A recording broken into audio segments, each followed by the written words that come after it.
एक नए घर में हमेशा थोड़ी परेशानी होती रहती है, लेकिन हमारे नए घर में बगल में एक परित्यक्त मोमोज की दुकान थी जो लगभग 1 दशक पहले जल गई थी और बदनाम होने के कारण डॉक्टर और बड़ा हो गया।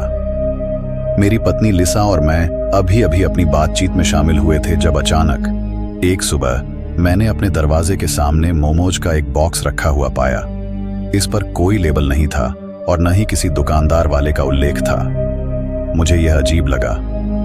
जब मैं इसे लाया तो लिसा के मुंह में पानी आ गया, लेकिन मेरे पास अजनबियों से खाना स्वीकार न करने की सख्त नीति है, इसलिए मैंने उसके विरोध के बावजूद इसे बेकार में फेंक दिया।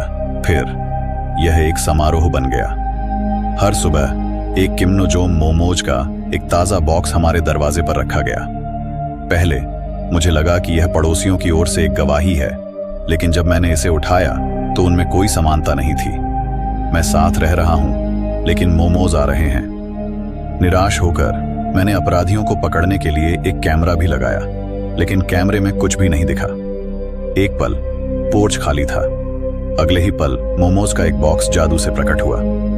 लिसा, हमें पता चलेगा कि यह कौन कर रहा है। यह अजीब सा लगा है। लिसा बस हंसती। उसे मोमोज बहुत पसंद थे और उसे यह एक हानिरहित रहस्य जैसा लगता था।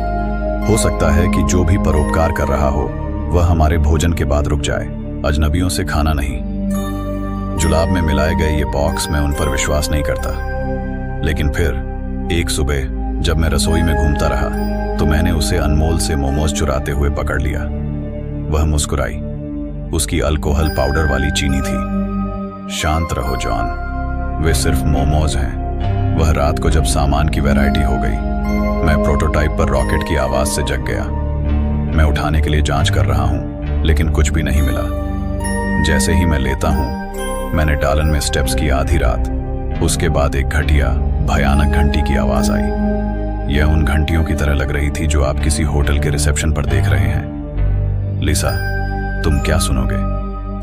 बुदबुदाद में उसे नींद आ गई। उसकी नींद दूर हो गई। मुझे अपने शेर के नीचे एक अन्वेषक सी रेसिंग महसूस हुई। अगले कुछ दिनों में मानसिक विकार अधिक बार होने लगा। ढलाई, कदमों की आहट, घंटी, ऐसा लग रहा था जैसे हम एक बुरे सपने में जी रहे हैं। लिसा अजीब व्यवहार करने लगी। वह दूर रहता है, अक्सर दीवारों की ओर रुकता है। लिसा, तुम क्या कर रही हो? अचानक वही घंटी की आवाज आई। अचानक वह मेरी ओर मुड़ी हुई, उसकी दांतेदार जगह। फिर वह अचानक झपटी। मैं बड़ी मुश्किल से ब्लेड को पीछे की ओर से लड़खड़ाने से बचा पाया।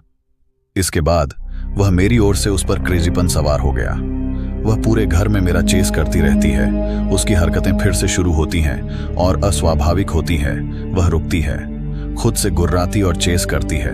लेकिन जैसे ही मैं दरवाजे के सामने पहुंचा और उसे खोला, वह अचानक रुक गया, अपना सिर झुका लिया और वह सिर्फ मोमोज की दुकान में खाना खा रहा था। लिसा, पेंटर क्या हो रही है? उसने कोई उत्तर नहीं दिया। इसके बजाय वह धीरे धीरे जली हुई इमारत की ओर चलती रही। मुझे नहीं पता कि तुम यह जानते हो या नहीं बेटे, लेकिन उस जगह में कुछ समानताएं हैं। यह 10 साल पहले जल गया था, जिसमें 6 लोग मारे गए। लिसा ने अपने आसपास की हर चीज से बेखबर बिल्डिंग की ओर अपना धाइम मार्च रिलीज रखा। उसने प्रवेश द्वार पर प्रवेश किया, जो एक जले हुए फ्रेम से ज्यादा कुछ नहीं था, और सीढ़ी पर कदम रखा गया अंदर चला गया, सीधे पुराने काउंटर की ओर बढ़ गया। मैं उसका नाम चिल्लाते हुए उसके पीछे भागा। वह रुकी, नीचे झुका और टोकरी से कुछ उठाया। लिसा, कृपया। वह एक छोटी धूमिल घंटी लेकर बाहर आई है, जिस तरह आप किसी होटल की लॉबी में रहते हैं। उसने इसे पुराने समकक्ष पर रखा। यह भ्रम में फंसी हुई तरह राह रही और फिर रिंग रिंग रिंग। मुझे लगा कि एक गहरा ठंडा दिल मेरे दिल को जकड़ रहा है। मैंने 911 पर कॉल किया। जब तक सहायता, लिसा अभी भी कहां खड़ी थी, घंटा बजा रही थी। उसका चेहरा एक खाली बाज था। उन्हें अस्पताल ले जाने के लिए बेहोशी की दवा के लिए पेश करें। लिसा को बाद में एक मानसिक स्वास्थ्य सुविधा में भर्ती कराया गया। अब 2 साल हो गए हैं और वह तब से अपनी जगह नहीं बना पाई है। काश वह उस दिन मोमोज न होता। मुझे नहीं पता कि कैसे, लेकिन किसी तरह यही सब कुछ का कारण है।